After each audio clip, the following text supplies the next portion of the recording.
നമസ്തേ പ്രിയമുള്ള പ്രേക്ഷകരെ, നാം ഇവിടെ ചർച്ച ചെയ്യുന്നു മേൽപ്പത്തൂർ നാരായണ ഭട്ട പാദനാൽ വിരചിതമായ ശ്രീമൻ നാരായണീയത്തിലെ സൃഷ്ടിഭേദങ്ങളെന്ന 10ാം ദശകത്തിലെ 7ാമത്തെ ശ്ലോകം.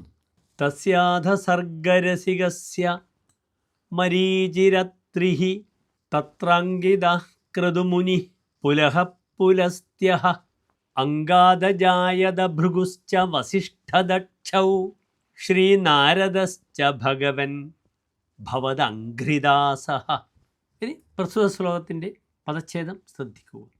തസ്യ അധ സർഗരസികസ്യ മരീചിഃ അത്രിഃ തത്ര അങ്കിരാഃ ക്രതുമുനിഃ പുലഃ പുലസ്ത്യഃ അംഗാദ് അജായത ഭൃഗുഃ ച വസിഷ്ഠദക്ഷൗ ശ്രീനാരദഃ ച ഭഗവൻ ഭവദംഘ്രിദാസഃ.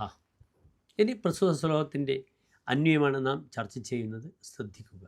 അധ തത്ര സർഗരസികസ്യ തസ്യ അംഗാദ് മരീചിഃ അത്രിഃ അങ്കിരാഃ ക്രതുമുനിഃ പുലഃ പുലസ്ത്യഃ ഭൃഗുഃ ച അജായത വസിഷ്ഠദക്ഷൗ ച അജായേതാം.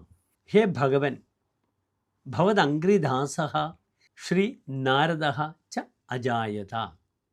അടുത്തതായി പ്രസ്തുത ശ്ലോകത്തിൻ്റെ സാരാംശമാണ് നാം ചർച്ച ചെയ്യുന്നത്. സൃഷ്ടിതൽപരനായ ബ്രഹ്മാവിൻ്റെ ശരീരത്തിൽ നിന്നും പിന്നീട് മരീചി, അത്രി, അങ്കിരസ്, ക്രതുമുനി, പുലഹൻ, പുലസ്ത്യൻ, ഭൃഗു, വസിഷ്ഠൻ, ദക്ഷൻ എന്നിവരും അങ്ങയുടെ പാദഭക്തനുമായ നാരദൻ മുതലായ 10 പുത്രന്മാർ സൃഷ്ടിക്കപ്പെട്ടു. ഇതാണ് സാരം. നമസ്തേ.